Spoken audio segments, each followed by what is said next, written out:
Welcome back. This is Bernardi. It's that time of the show where I turn it over to you at home. That's right, I'm going to open up the mailbag. Caleb Bond is going to join me to answer your question. Caleb, welcome. I've been following your travails. You've been at every racecourse in Victoria this past week, haven't you? Something like that. I spent all week at Warrnambool last week, 3 days of fantastic jumps racing down there, and then I jetted over to Adelaide and I went to the Sangster at Morfettville on Saturday. So, look, don't ask my doctor how much red wine I've consumed over the last week. I'm sure he wouldn't be happy with my liver screenings if I had a blood test, but I had a bloody good time.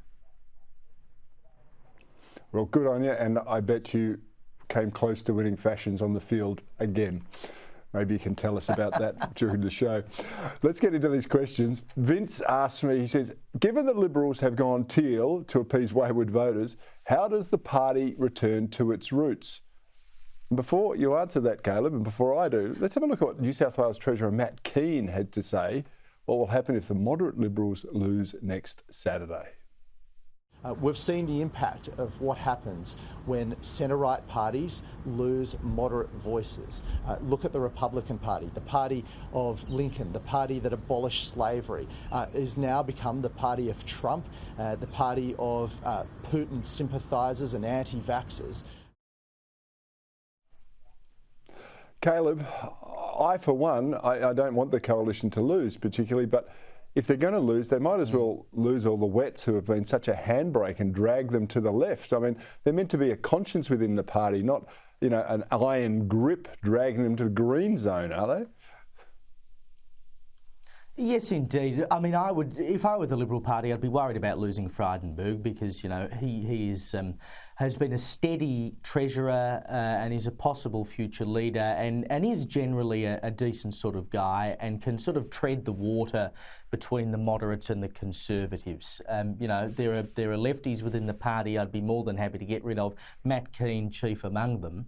But Frydenberg is a reasonably decent guy that the party would want to hang on to. But as you were having this discussion with Caroline before, the Libs now, they can't totally give up on the inner city seats, but they have to realise that the next Liberal voting base is the old Labor voting base, which is working to middle-class people in the suburbs, tradies, workers and that kind of thing, who generally believe in a fair go. And that's sort of what the Labor Party for a very long time stood up for the worker. Labor is in their name.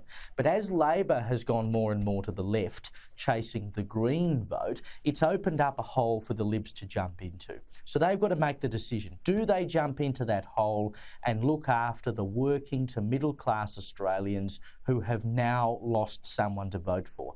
Demographics have changed in these inner city seats. You've got properties that have been subdivided and lots of renters and people who've got more money than they have sense, and so they can worry about climate change and other things that those of us who are trying to get on with life don't tend to worry about. But the Libs just need to go after that new market. And if they can do that successfully, they will continue to be a successful party. Otherwise, they go the same way as Labor and end up in no man's land. Well, they've got to, Caleb, they've got to stand for something other than just being a less bad version of the Labor Party or the Greens. And people like Keane and others, honestly, they do a disservice to the whole thing. Okay, Zach asked me, do the Libs have any chance of winning the election? Before I get into that, Caleb, I'll give you some thinking time. What do you make of this I'll be better tactic from Scott Morrison today? Have a look at it. And I know Australians know that I can be a bit of a bulldozer when it comes to issues, and I suspect you guys know that too. But you know, over the last few years, that's been pretty important. As we go into this next period, on the other side of this election, I know there are things that are going to have to change with the way I do things, because we're moving into a different time. We're moving into a time of opportunity. Caleb, the only message you said to me was that the PM knows he's really up against it. This smacked a bit of desperation, which says the Libs have lost. What do you reckon? Yeah, I mean, this sort of I'm a softy routine, I'm not sure it's going to win you any votes. Look, it's a blatant attempt to appeal to, once again, the teal voters, who may cost them quite a few seats in New South Wales and particularly here in Victoria. But at this point in time, when we're talking about dangerous geopolitical times, we're talking about threats from China, we're talking about the cost of living going up, these are serious issues that will affect this country for the next 3 years and further into the future than that. We don't need a soft leader right now. We need someone who's actually going to do something. And that's the one place where Morrison can stand himself apart from Albo. I mean, Albo has deliberately made himself a small target. He barely has a single policy to sell. The policies that he does have, he can't even remember. So it should be reasonably easy from there for Morrison to sort of give this persona of being strong and I will be a leader.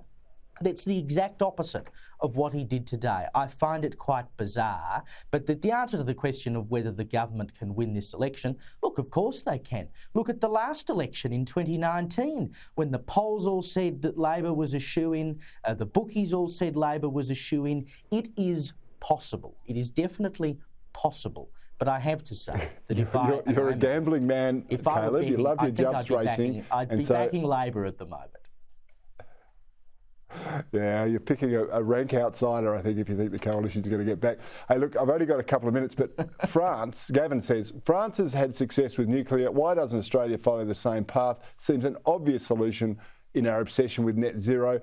I reckon he's got something here. I read today that France has got something like 220,000 jobs related to its nuclear industry.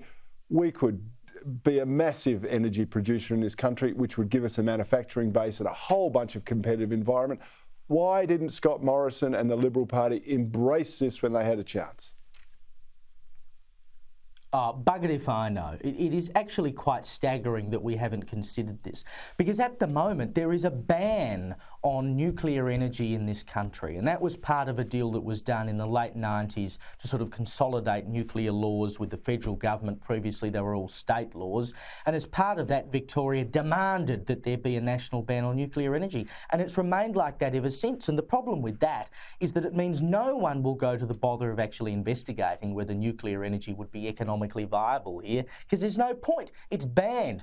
We need to immediately lift that ban so people can investigate whether or not it would be economically viable. It may turn out that it's not, but it doesn't matter. It is an emission-free form of energy.